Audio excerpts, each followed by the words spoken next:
स्वागत है दोस्तों आप लोगों का आपके अपने YouTube चैनल हिंदी मंथन पर। मैं रणजय सिंह आप लोगों का तहे दिल से स्वागत, अभिनंदन और वंदन करता हूं। जैसा कि इसके पहले वाली जो क्लासें हुई उन क्लासों के अंतर्गत आपने शब्दालंकार में अनुप्रास अलंकार, यमक अलंकार, दो अलंकारों के विषय में पढ़ लिया है। आज उसी कड़ी में हम लोग उसके ही तीसरे अलंकार की तरफ चल रहे हैं और तीसरा अलंकार कौन सा है? श्लेष अलंकार है। कौन सा अलंकार भैया? श्लेष अलंकार। आइए हम लोग श्लेष अलंकार को खूब विस्तार से समझते हैं। देखिए, जो श्लेष अलंकार होता है, इस श्लेष अलंकार में जो श्लेष शब्द है, क्या भैया? जो ये श्लेष शब्द है, अगर मैं इस श्लेष शब्द के अर्थ की बात करूं तो इसका अर्थ होता है चिपकना। चिपकना, इसी का अर्थ दिया गया है चिपका हुआ।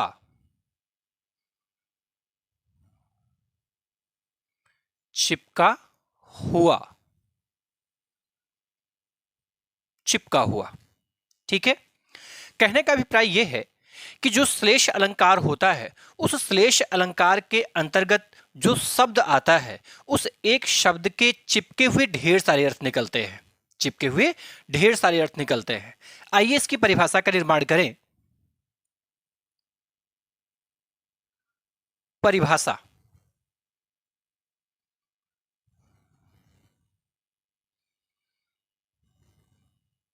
जब काव्य की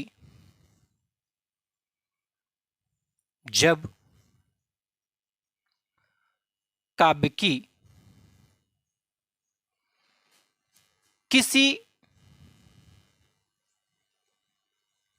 पंक्ति में, जब काव्य की किसी पंक्ति में एक ही शब्द से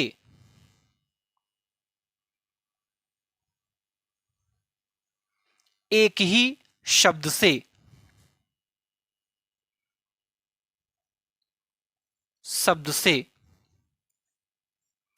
चिपके हुए,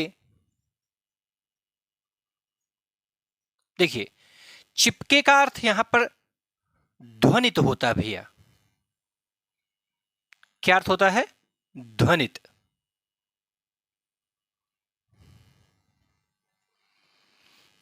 चिपके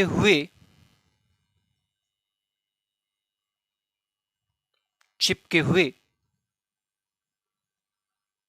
कई अर्थ निकलें,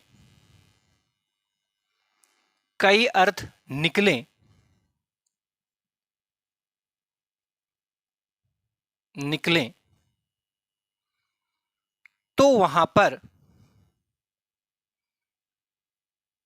पर श्लेष अलंकार होता है। कौन सा अलंकार होता है भैया? श्लेष अलंकार होता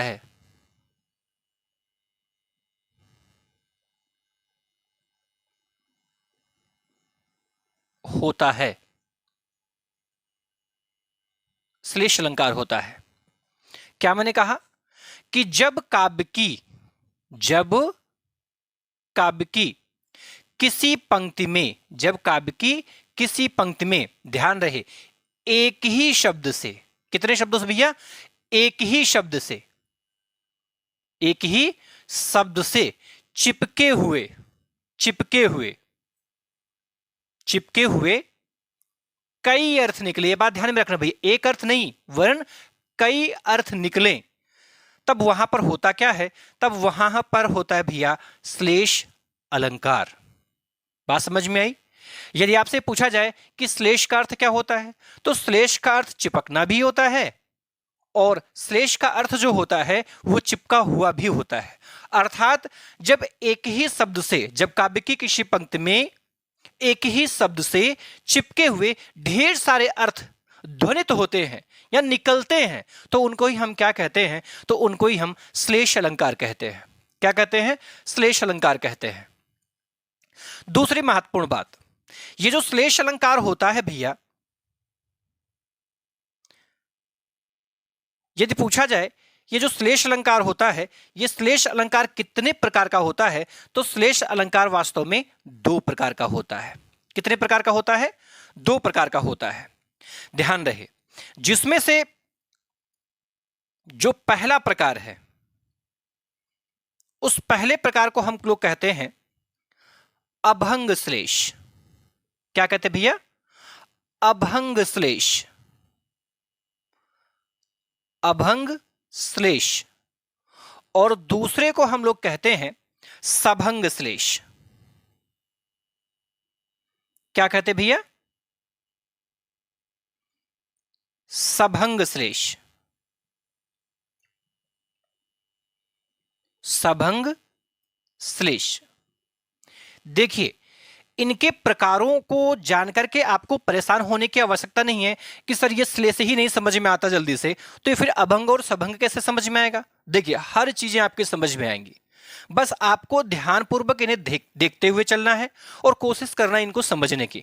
देखिए अभंग, देखिए मैंने आपको इसके पहले भी बताया था, यदि आपको शब्दों के अर्थ पता हो तो उनकी परिभाषाओं का निर्माण स्वतः हो जाता है। जैसे आपने यहां श्लेष का अर्थ क्या देखा? चिपका हुआ। तो आपने क्या इसकी परिभाषा बना दी? जब एक ही शब्द से चिपके हुए ढेर सारे अर्थ निकलते हैं तो वहां पर श्लेष अलंकार होता है। ठीक वैसे ही अभंग, आ का अर्थ होता है नहीं। आ का अर्थ क्या होता है भैया? नहीं। और भंग का अर्थ होता है टूटना। टूटना अर्थात जब श्लेष अलंकार के अंतर्गत आने वाले शब्द को बगैर तोड़े ही हम उसके ढेर सारे अर्थ को प्राप्त कर लेते हैं, तब वहां पर अभंग श्लेष होता है। मैंने क्या कहा? जब शब्द को बिना तोड़े, जब शब्द को बिना तोड़े, बिना तोड़े तोड़े कई अर्थ निकले, कई अर्थ निकले, तब क्या होता भैया? अभंग श्लेष। अभंग, बिना तोड़े। अभंग मतलब क्या होता है? बिना तोड़े। जब बिना तोड़े ही एक ही शब्द के ढेर सारे अर्थ निकलते हैं तब वहां पर होता है अभंग श्लेष। सभंग, सानिशात भंग यानी टूटना। जब किसी शब्द को तोड़ने के बाद में उसके अर्थ निकले, जब किसी शब्द को तोड़ने के बाद में, तोड़ने का मतलब टुकड़े कर दें आप, ठीक है? जैसे वृषभानुजा शब्द है, अब वृषभानुजा शब्द का अर्थ आपको निकालना होगा, तो वृषभा, ठीक है, उसमें वृषभानुजा है ना, तो वृषभानु धन जा, तो वृषभानु राजा वृषभानु, और जा मतलब होता है पुत्री, तो वृषभानु की पुत्री अर्थात कौन? राधा, ठीक है? वृषभ धन अनुजा, वृषभ यानी बैल और अनुजा, अनुजा यानी बहन, तो बैल की बहन गाय। बात समझ में आ रही ना? तो यह महत्वपूर्ण बात, जब आपको शब्दों को तोड़ करके उनको अर्थ को निकालना पड़े तब वहां पर दिमाग में लगाना कि वो सभंग श्लेष है। और जैसे रहीमन पानी राखिए, बिन पानी सब सून, पानी गए न उबरे, मोती मानुषून में पानी शब्द जो है उसको पानी शब्द को तोड़ना नहीं पड़ रहा है, वरन पानी का अर्थ मोती के संबंध में चमक होता है, मनुष्य के संबंध में इज्जत होता है, और जल के संबंध में, चूने के संबंध में साधारण जल से होता है। तो जहां पर शब्दों को तोड़ करके अर्थ निकाला जाता है वहां पर सभंग, और जहां पर शब्दों को बिना तोड़े ही उसके अर्थ को निकाल दिया जाता है वहां पर होता है अभंग श्लेष। देखो शब्द से ही स्पष्ट है, अभंग बिना तोड़े, सभंग तोड़ने के बाद, तोड़ने के बाद, ठीक है? अभंग श्लेष जिन शब्दों को, जिन शब्दों को, शब्दों को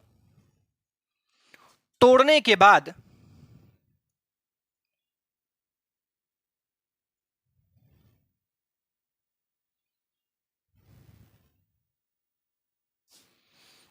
तोड़ने के बाद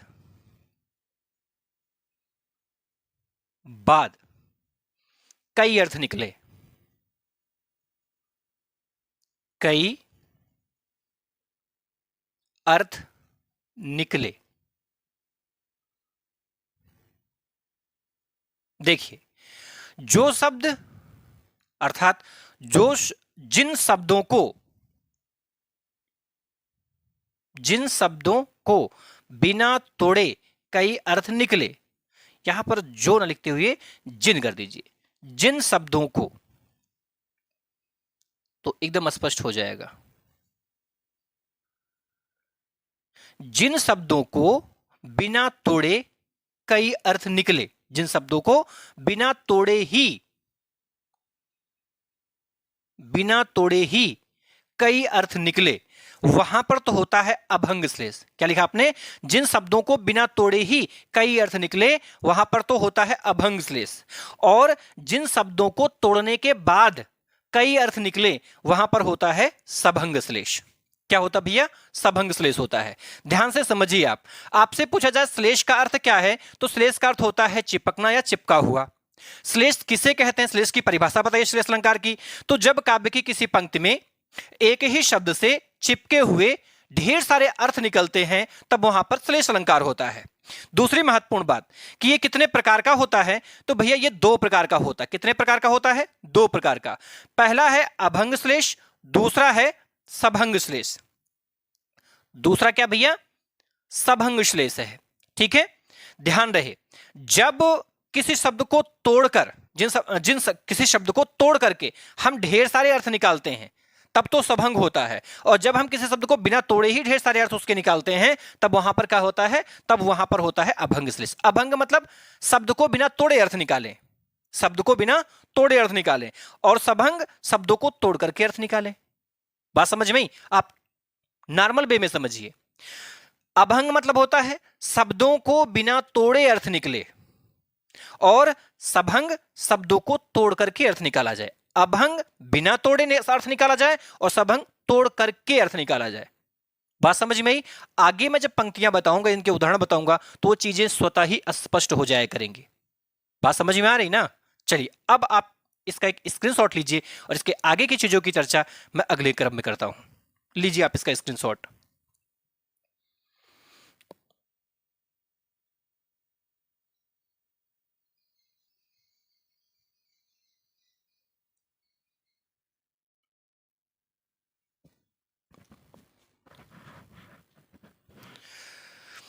ले लिया स्क्रीनशॉट भैया? चलिए, अब हम लोग आगे देखते हैं। आगे हम लोग इसके उदाहरणों को करते हैं। देखिए, इसके पहले भी मैंने आपको यमक में ढेर सारे उदाहरण करवाए थे, ठीक वैसे ही श्लेष के भी कई उदाहरण आपको करवाए जाएंगे। जब आप ज्यादा से ज्यादा उदाहरणों का अभ्यास करेंगे, तो ये चीजें स्वतः ही स्पष्ट होती चली जाएंगी। हम जिन चीजों से डरते हैं, वही हमारा पीछा पकड़ती हैं, और पेपर टाइम में वही हमारे असफलता का कारण बनती हैं। हम सोचते हैं कि जब श्लेष पढ़ना है, तो क्यों ना एक ही उदाहरण पे चीजें स्पष्ट कर ली जाएं। हाँ, एक उदाहरण में भी चीजें स्पष्ट हो सकती हैं, ऐसी बात नहीं है। लेकिन आप जितने ज्यादा उदाहरण करेंगे, चीजें उतनी ज्यादा आपकी क्या होंगी? अस्पष्ट होंगी। चलिए, पहला उदाहरण जो बहुत फेमस है, आपने विभिन्न परीक्षाओं में देखा होगा, और आप बचपन से ही पढ़ते चले आ रहे हैं, वो पहला उदाहरण है रहीमन पानी राखिए। आप हेडिंग बनाना चाहते हैं तो लिख लीजिए आप उदाहरण।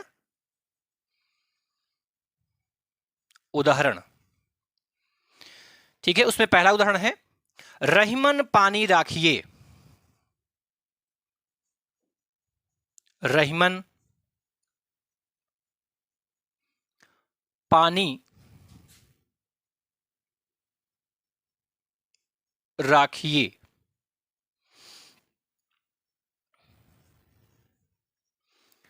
बिनु पानी सब सून, सब शून, सब सून। पानी गए न उबरे, पानी गए न उबरे।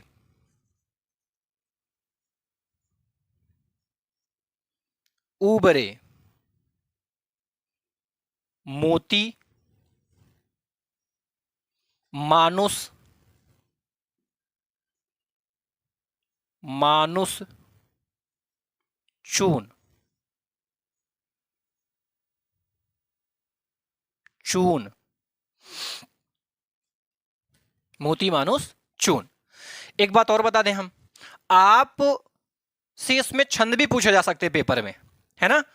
पंक्ति अगर पूछे पंक्ति किसकी है, तो रहीमन से एकदम स्पष्ट है कि ये रहीमदास जी की ही पंक्ति है। यदि छंद पूछा जाए तो आप इस पे मात्रा लगा लेंगे, ठीक है। लघु गुरु, लघु लघु गुरु, गुरु लघु और लघु, यानी कि 1 और 2 3, 2 5, 2 7, 2 9 और 2 11, यानी इसमें आ गया 11। कितना आ गया भैया, 11 मात्रा। और इसमें क्या है, तो देखिए ए पर लगेगा गुरु, लघु गुरु, गुरु गुरु, लघु लघु लघु लघु। तो 2 और 1 3, 2 5, 2 7, 2 9, 9 1 10, 1 11, 1 12, 1 13, यानी इसमें कितना हो गया, 13 हो गया। अर्थात जब प्रथम चरण में 13 और द्वितीय चरण में 11 हो, तो ये तो हम मानेंगे अर्धसममात्रिक छंद है। और अर्धसममात्रिक छंद में 13 और 11 का विधान पाया किस में जाता है, दोहे में पाया जाता है। अर्थात यह क्या है, तो भैया यह दोहा है। क्या है, दोहा छंद। क्या भैया, ये दोहा छंद है। किसका उदाहरण है, दोहा छंद का उदाहरण है, ठीक है। लेकिन अब हम लोग अलंकार पढ़ रहे हैं, इसमें श्लेष अलंकार की स्थिति कहां बनेगी वो समझिए। देखिए इसमें पानी शब्द यहां पर भी है, पानी शब्द यहां पर भी, ऊपर वाली लाइन में ही 2 बार पानी पानी शब्द आ गया है। और मैंने आपको परिभाषा में बताया कि जब एक ही शब्द से चिपके हुए ढेर सारे अर्थ निकलते तब श्लेष अलंकार होता है। तो ध्यान रहे, इसकी जो पहली लाइन आप देख रहे हैं, रहीमन पानी राखिए बिन पानी सब सून, इस पंक्ति में श्लेष अलंकार नहीं है। वरन श्लेष अलंकार की जो स्थिति हो रही है उसकी दूसरी लाइन में हो रहा है। यहां पर जो आप पानी शब्द देख रहे हैं, दूसरी लाइन में पहला शब्द पानी, इस पानी शब्द के 3 अर्थ हैं। देखिए, पानी गए न उबरे, अर्थात इनके पानी के नष्ट हो जाने के बाद में इनका अस्तित्व भी नष्ट हो जाता है। किनका किनका, तो पहले पानी का संबंध जब हम मोती के परिप्रेक्ष्य में लेते हैं, तो मोती का मतलब, ध्यान रहे, मोती मिलती है भैया सीप में। कहां मिलती है, सीप में। और सीप में जो मोती होता है, उस सीप में मोती के पकने से पहले ही, उसके परिपक्व अवस्था में आने से पहले ही यदि उसका पानी सूख जाए तो उसकी क्या होती है, चमक नष्ट हो जाती है। क्या भैया, चमक नष्ट हो जाती है और मोती जो होता है वो क्या होता है, बेकार हो जाता है। तो इसमें मोती के संबंध में पहले पानी का अर्थ जो है वो क्या है, चमक है। इसी में पानी शब्द जो है, इसका जो दूसरा अर्थ देखा जाए, किसके संबंध में देखा जाए, यदि मनुष्य के संबंध में देखा जाए, किसके संबंध में देखा जाए भैया, मनुष्य के संबंध में देखा जाए, तो इस पानी का अर्थ होगा इज्जत। क्या भैया, इज्जत। यदि एक मनुष्य की इज्जत चली जाए, मान मर्यादा चली जाए, तो वह व्यक्ति भी बिना सींग और पूंछ का एक जानवर के समान हो जाता है। इसलिए इंसान को अपनी मान मर्यादा, अपनी गरिमा, अपने इज्जत का सदैव सम्मान करना चाहिए, ठीक है। तो पहले पानी का अर्थ तो चमक हुआ मोती के संबंध में, उसी पानी का जो दूसरा अर्थ इज्जत हुआ मनुष्य के संबंध में, और उसी पानी का जो तीसरा अर्थ है किसके संबंध में, मोती के संबंध में, चूने के संबंध में। किसके संबंध भैया, चूने के संबंध में। ध्यान रहे, चूने के संबंध में इस जल का जो अर्थ है, इस पानी का जो अर्थ है, यह साधारण जल है, साधारण जल से है। किससे है, साधारण जल से है। ध्यान दीजिए, जब हम चूने में पहली बार पानी को मिलाते हैं, चूने में जब हम लोग पहली बार पानी को मिलाते हैं तो चूने में एक अभिक्रिया होती है, और अभिक्रिया के माध्यम से एक चूना, बेहतर चूना बनकर के तैयार होता है। और उस चूने का पानी यदि असमय से सूख जाए तो वो जो चूना होता है वो नष्ट हो जाता है। फिर आप उसमें लाख पानी क्यों ना डालें, वह अपनी मूलावस्था में नहीं आ पाता है।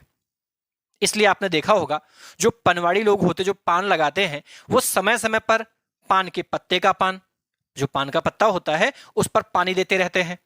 जो चूना होता है उसके समय समय पर उस चूने में भी पानी मिलाया करते हैं, पूर्णतः सूखने से पहले पहले। ठीक है, क्योंकि यदि उस चूने का पानी एक बार समाप्त हो जाए तो चूना जो होता है वो बेकार हो जाता है।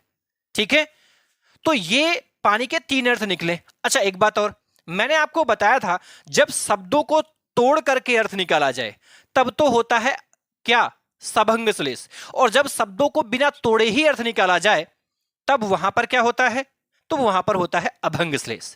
तोड़ के निकाले सभंग और अर्थ को बिना तोड़े अर्थ निकाले तो वहां पर क्या होता है, अभंग होता है।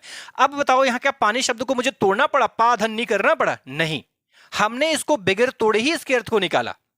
पानी को बिना तोड़े ही पानी का एक अर्थ चमक हुआ, एक अर्थ इज्जत हुआ, एक अर्थ साधारण जल हुआ। अब मैं इसमें पूछूं कि बताइए इसमें श्लेष में कौन सा श्लेष है, तो आपको कहना होगा अभंग श्लेष। क्या भैया, अभंग श्लेष। क्या भैया, अभंग श्लेष।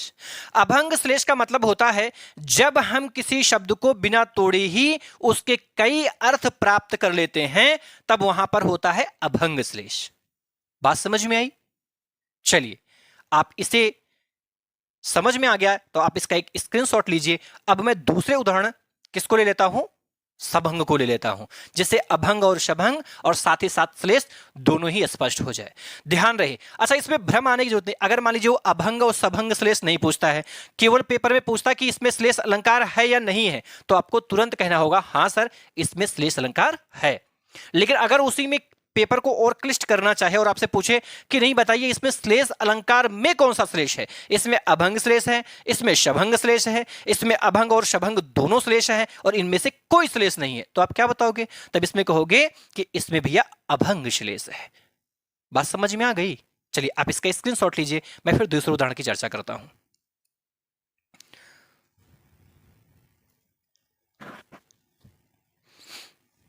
ले लिया स्क्रीनशॉट? चलिए,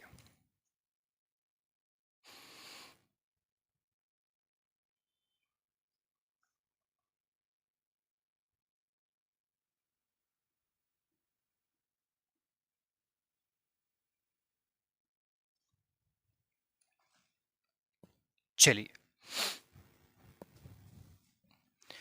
अगला जो उदाहरण है भैया वो भी बहुत ही फेमस उदाहरण है, पेपर में बहुत बार आपने देखा होगा।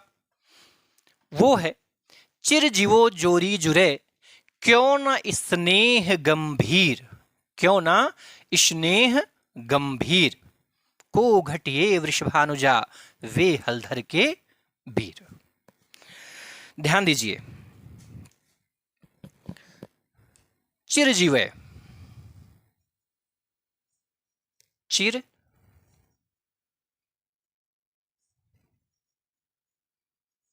जीवो जोरी जुरे, जुरे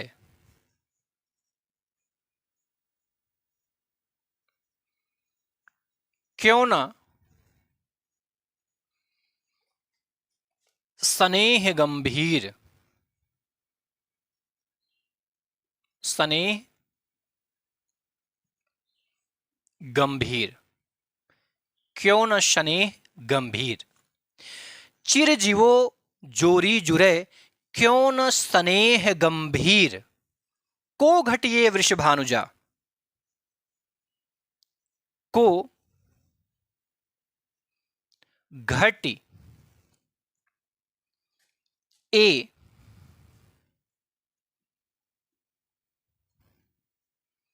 वृषभानुजा, को घटी ए वृषभानुजा वे हलधर के बीर, वे हलधर के बीर, हलधर के बीर। अब यहां पर आप देखेंगे इस वृषभानुजा शब्द में और इस हलधर शब्द में श्लेष अलंकार की स्थिति है। किसकी स्थिति है? श्लेष अलंकार की स्थिति है। इस वृषभानुजा का एक अर्थ तो गाय होगा, एक अर्थ राधा होगा, हलधर का एक अर्थ बलराम होगा और एक अर्थ जो होगा वो क्या होगा, तो वो होगा भैया, क्या होगा, बैल, और बैल का भाई सांड। ध्यान से समझो, चिर जीवो जोरी जुरे, क्यों न स्नेह गंभीर। क्यों नहीं, चिर जीवो मतलब होता चिरंजीवी, जोरी मतलब जोड़ियां, जुड़े मतलब जुड़ने पर, क्यों ना उनकी जोड़ियों के जुड़ने पर वह जोड़ी चिरंजीवी हो। क्यों ना उनका जो स्नेह मतलब होता है प्रेम, वह प्रेम क्यों ना गंभीर का मतलब होता है गहरा हो। आखिर उन दोनों के जोड़ियों के मिलने के बाद उनका प्रेम क्यों ना गहरा हो। अर्थात जरूर यह प्रेम गहरा होगा, जरूर यह प्रेम चिरस्थायी होगा। क्यों, आगे दिया गया है कि को घट ए वृषभानुजा, क्योंकि उसमें वृषभानुजा मतलब राधा और कृष्ण का प्रेम है। राधा और कृष्ण का प्रेम होगा तो जाहिर सी बात है वह प्रेम चिरंजीवी भी होगा और वो प्रेम गहरा भी होगा। ठीक है, तो वृषभानुजा के दो अर्थ बताए गए हैं, वो कैसे निकलेगा, वृषभानु, वृषभानु धन जा। ध्यान से समझिए, लोग इसके अर्थ को अभिव्यक्त करने पे थोड़ा सा संकोच बस कुछ लोग नहीं बताते हैं, और कुछ लोग इस अर्थ को स्पष्ट तो करते हैं किंतु उस स्तर पर स्पष्ट नहीं करते हैं जिस स्तर पर इसको स्पष्ट करना चाहिए। हम जानते हैं कि आप बुद्धिजीवी वर्ग की श्रेणी में आते हैं, आप इसका अन्यत्र अर्थ नहीं लगाएंगे। मैं जो बताने की कोशिश कर रहा हूं आप उसी अर्थ में इस चीज को स्वीकारेंगे, तभी आप वास्तविकता को समझ पाएंगे। देखिए भैया, इसमें वृषभानु जो है, इस वृषभानु का अर्थ है राजा वृषभानु, राजा वृषभानु, वृषभानु। देखिए यहां पर जा शब्द दिया गया है। अब इस जा शब्द की स्थिति समझिए, एक शब्द होता भैया केवल जा और एक शब्द होता है जा। तो ये जो जा शब्द है इसका भी मतलब उत्पन्न होना ही होता है, उत्पन्न ही होता है, और इसका अर्थ भी उत्पन्न ही होता है। क्या होता है, उत्पन्न होता है। तो फिर ये दो टाइप से लिखा क्यों जाता है, तो ध्यान रहे यह पुल्लिंग शब्द है। आप यह जो जा शब्द देख रहे हैं इसमें मात्रा नहीं लगा है, यह पुल्लिंग है। क्या है, पुल्लिंग है। और यह क्या है, तो यह स्त्रीलिंग है। अर्थात जब जा पर आ की मात्रा लग जाएगी तो वह स्त्री के लिए प्रयोग में आएगी। अर्थात यहां पर वृषभानुधन जा, अगर जा पर आ की मात्रा ना होती तो वृषभानु का पुत्र हो जाता, लेकिन जा पर आ का मतलब हो जाएगा कि यहां पर जा का मतलब है क्या, उत्पन्न, वो भी किसके संबंध में, पुत्री के संबंध में। आप डायरेक्ट एरिया से लगाना चाहेंगे तो इस जा का अर्थ हो जाएगा पुत्री, जा का अर्थ क्या हो जाएगा, पुत्री। अर्थात राजा वृषभानु की पुत्री कौन हो जाएंगी, तो राजा वृषभानु की पुत्री जो है उनका नाम है राधा। क्या भैया, राधा। और एक बात तो अभी से यह स्पष्ट हो गई, जब हम शब्दों को बिना तोड़े उनके दो तीन अर्थ प्राप्त कर लेते हैं तब तो वहां पर होता है अभंग श्लेष, और हमें शब्दों को तोड़ना पड़ा और फिर उसके अर्थ अस्पष्ट हुए।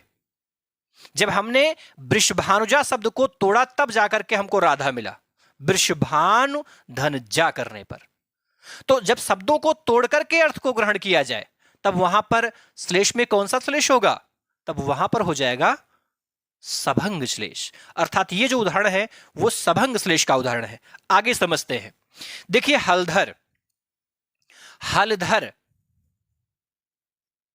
हल धन धर, धर का मतलब होता है धारण करने वाला,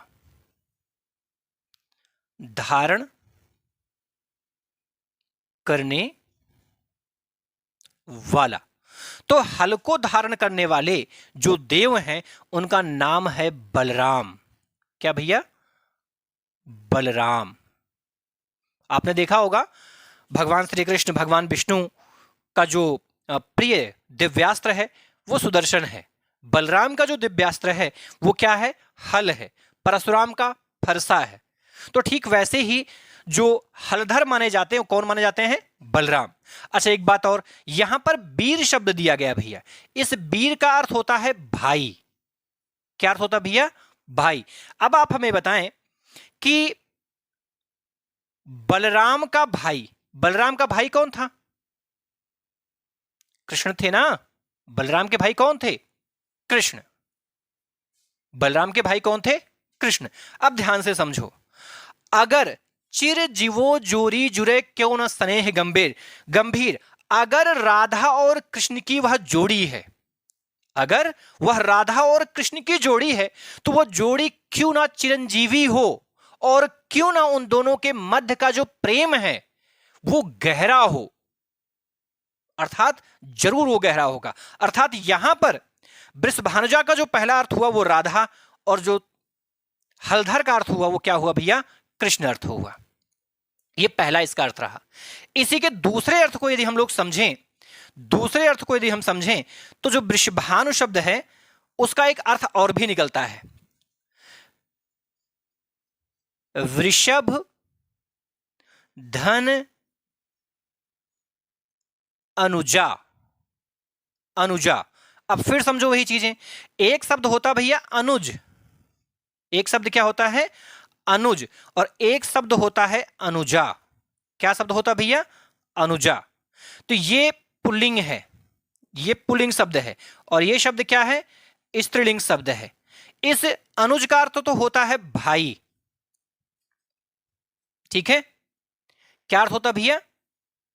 भाई। अनुज माने भाई होता है। अनुज माने छोटे भाई को हम अनुज माने छोटा होता है ना, और जो छोटा भाई होता है उसके लिए हम अनुज शब्द का प्रयोग करते हैं। और अनुजा का अर्थ होता है बहन। अनुजा का अर्थ क्या होता है? बहन।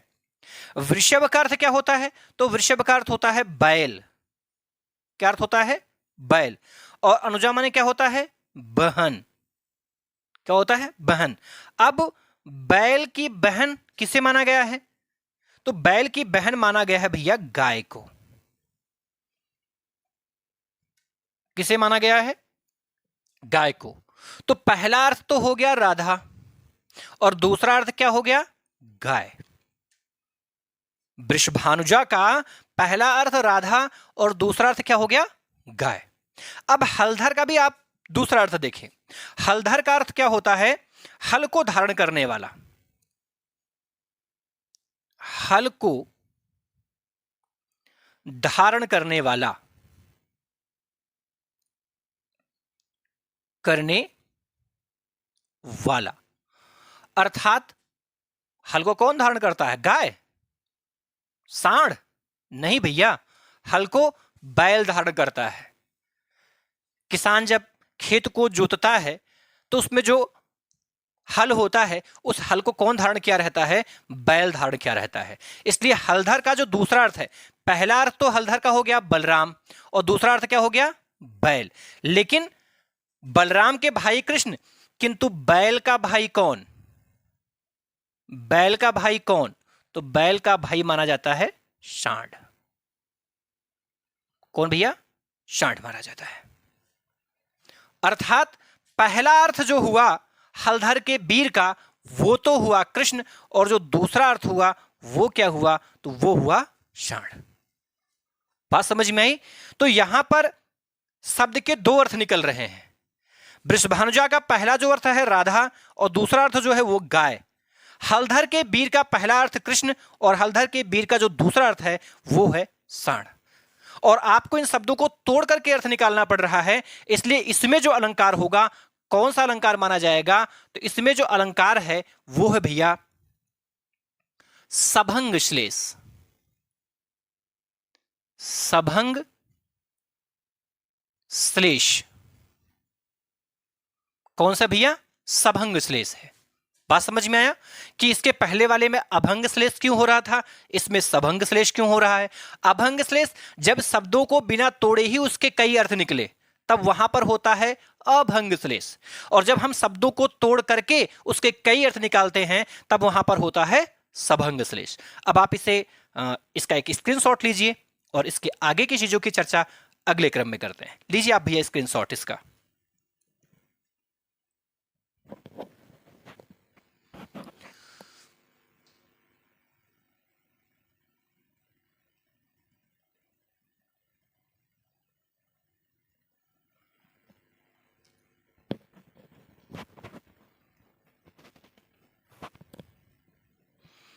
चलिए अब हम लोग इसके तीसरे उदाहरण की तरफ चलते हैं। तीसरा उदाहरण देखते हैं। ले लिया आपने स्क्रीनशॉट इसका ना?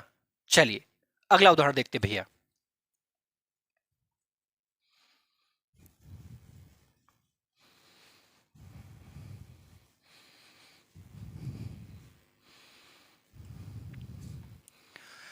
अगला उदाहरण आपने उसे भी सुना होगा, है ना? और मैं जब अलंकार पढ़ रहा था तभी मैंने उसको बताया भी था आपको। यद्यपि सुजात सुलक्षणी सुवर्ण सरस सुवृत और भूषण बिनु न विराजई कविता बनिता मित। मैंने आपको बताया था ये केशवदास जी की पंक्ति है, दोहा छंद है और अलंकार का बेहतरीन उदाहरण है, उसमें श्लेष अलंकार का।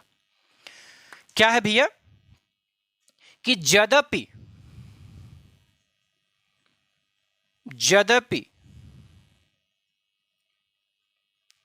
सुजाति सुलक्षणी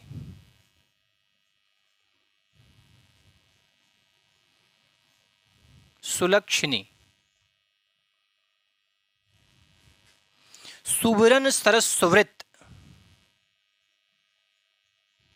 सुवर्ण सरस सुवृत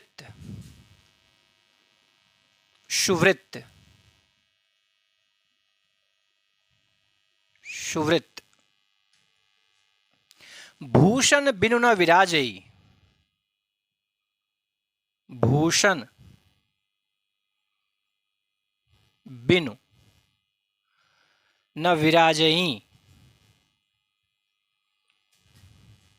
भूषण बिनु न विराजई।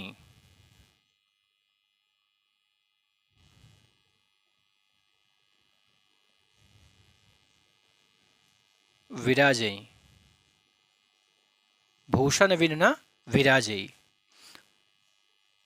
कविता वनिता मित।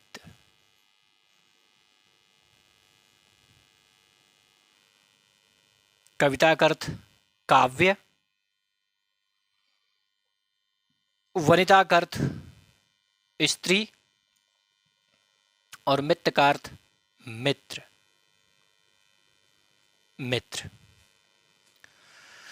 यह पंक्ति आचार्य केशवदास जी की पंक्ति है और इसमें जो ये भूषण शब्द दिया गया है, इस भूषण शब्द में श्लेष अलंकार है, क्योंकि इसके 3 अर्थ निकलते हैं। पहले भूषण का अर्थ जो है वो क्या है भैया? अलंकार है। क्या है? अलंकार। भूषण बिनु न विराजई, बिना अलंकार के कोई भी काव्य जो होता है, कोई भी कविता जो होती है, वह कभी भी सुंदर नहीं प्रतीत होती है। कोई भी कविता जो है वो सुंदर प्रतीत नहीं होती है। पूरे अर्थ को यदि हम समझना चाहें तो यद्यपि सुजात सुलक्षणी सुविरन सरस सुवृत, कोई भी कविता, यद्यपि, यद्यपि माने क्या होता है? यद्यपि कोई भी कविता कितनी ही अच्छी जाति का मतलब उच्च कोटि की क्यों ना हो, अच्छे लक्षणों से युक्त क्यों ना हो, देखने में सुंदर क्यों ना हो, पढ़ने में मधुर क्यों ना हो और सुवृत अच्छी प्रवृत्ति वाली क्यों ना हो, किंतु वह तब तक सम्मान नहीं पा सकती है, तब तक वह सुशोभित नहीं हो सकती है, तब तक वो सुंदरता को प्राप्त नहीं कर सकती है, जब तक उसमें अलंकार का प्रयोग ना किया गया हो। अर्थात काव्य के संबंध में इस भूषण का जो पहला अर्थ है उसको हम क्या कहते हैं? अलंकार। दूसरे अर्थ को यदि हम समझें वनिता स्त्री के संबंध में। तो स्त्री के संबंध में इस भूषण का अर्थ हो जाएगा आभूषण। क्या भैया? आभूषण। आभूषण मतलब गहना। ध्यान रहे, कोई भी स्त्री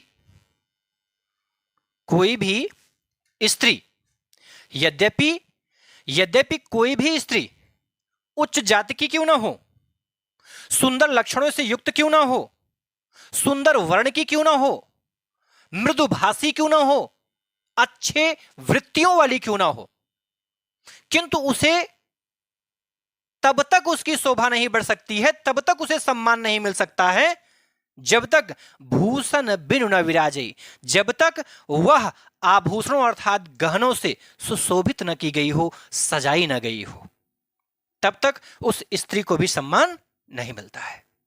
तब तक उसकी सुंदरता और अधिक बढ़ चढ़कर बाहर निखर कर नहीं आती है। कोई भी अगर स्त्री रूपवान है और कहीं उसे हम गहनों से उसका और अधिक अलंकरण कर दें तो उसकी सुंदरता और कई गुना ज्यादा बढ़ जाती है। ठीक है, इसी भूषण का जो तीसरा अर्थ बताया गया है, तीसरा अर्थ किसके संबंध में? इस मित्र के संबंध में बताया गया है। किसके संबंध में भैया? मित्र के संबंध में। मित्र के संबंध में, मित्र के संबंध में इस भूषण का अर्थ होता है गुण। क्या अर्थ होता है? गुण अर्थ होता है। भूषण का अर्थ होता है गुण। कोई भी मित्र, यद्यपि कोई भी मित्र उच्च जाति का क्यों ना हो, उच्च लक्षणों से युक्त क्यों ना हो, अच्छे रंग वाला क्यों ना हो, मृदुभाषी क्यों ना हो, अच्छे वृत्तियों वाला क्यों ना हो, किंतु भूषण बिनु न विराजे, किंतु वो तब तक शोभा नहीं पाता है जब तक वह मित्र क्या ना हो? गुणी ना हो। क्या ना हो? गुणी ना हो। क्या ना हो भैया? गुणी ना हो। कोई भी मित्र तब तक सम्मान नहीं पाता है मित्र मंडली में जब तक वह गुणी ना हो। हम आप किसी से मित्रता करते हैं तो प्लस और माइनस का योग होता है। जो मेरा कमजोर रहता है मैं अगले मित्र में वही ढूंढता हूं, तब मैं मित्रता करता हूं। ये मित्रों की आपने देखा होगा भाई, अगर मुझे पढ़ना आता है किंतु मेरे पास साहस नहीं, मेरे पास बल नहीं, तो मैं एक वीर और साहसी मित्र से मित्रता करना चाहूंगा कि दिमाग मेरा रहेगा, बल आपका रहेगा, फिर हमें कोई कॉलेज में या हमें कोई विद्यालय में परास्त नहीं कर पाएगा। बात समझ में? अगर कोई ज्ञानवान है तो बलवान व्यक्ति से अपने संबंधों को स्थापित करता है। इस तरीके से मित्रता का गुण बताया गया है। तो यहां पर भी आप देख रहे हैं कि भूषण शब्द को बिना तोड़े ही हम उसके 1, 2, 3 अर्थ को ग्रहण कर रहे हैं। अर्थात इसमें मैं आपसे पूछूं कि अलंकार में कौन सा अलंकार होगा, मैं इसमें अलंकार स्पष्ट नहीं करूंगा कि श्लेष अलंकार का इसमें कौन सा भेद होगा। मैं आपसे ऑप्शन दे रहा हूं, ए ऑप्शन और बी ऑप्शन। तो पहला जो ऑप्शन है वो है अभंग श्लेष। क्या भैया? अभंग श्लेष। और दूसरा है सभंग श्लेष। सभंग श्लेष। और इस प्रश्न का जवाब मैं अपने आने वाली अगली वीडियो में दूंगा। अब आपको क्या करना है, यदि आपको इस प्रश्न का जवाब पता है कि यद्यपि सुजात सुलक्षणी सुविरन सरस सुवृत भूषण बिनु न विराजई कविता बनिता मित में श्लेष अलंकार तो है, किंतु इन दोनों श्लेष अलंकारों में कौन सा श्लेष अलंकार है, यदि ये आपको पता है तो कमेंट बॉक्स में आप जरूर इनका आंसर रखेंगे। आज की क्लास को मैं यहीं पर स्थगित करता हूं। इसके अगले जो उदाहरण है उसको हम अपने अगले वीडियो में लेके आएंगे। आज की क्लास को यहां पर हम लोग संपन्न तो कर ही रहे हैं, लेकिन संपन्न करने के साथ साथ एक मेरा निवेदन आपसे है कि आप इस चैनल को सब्सक्राइब करें, इस वीडियो को लाइक करें और कमेंट करना ना भूलें। इस बार तो मैंने आपको प्रश्न भी दिया है और मेरी इच्छा है कि अधिकांश लोग इसमें से पहले इस वीडियो को अच्छे से पढ़ें, समझें और इसका जवाब जरूर दें और अपने मित्रों के पास में शेयर जरूर करें। यह आपसे विनम्र निवेदन मेरा है। धन्यवाद।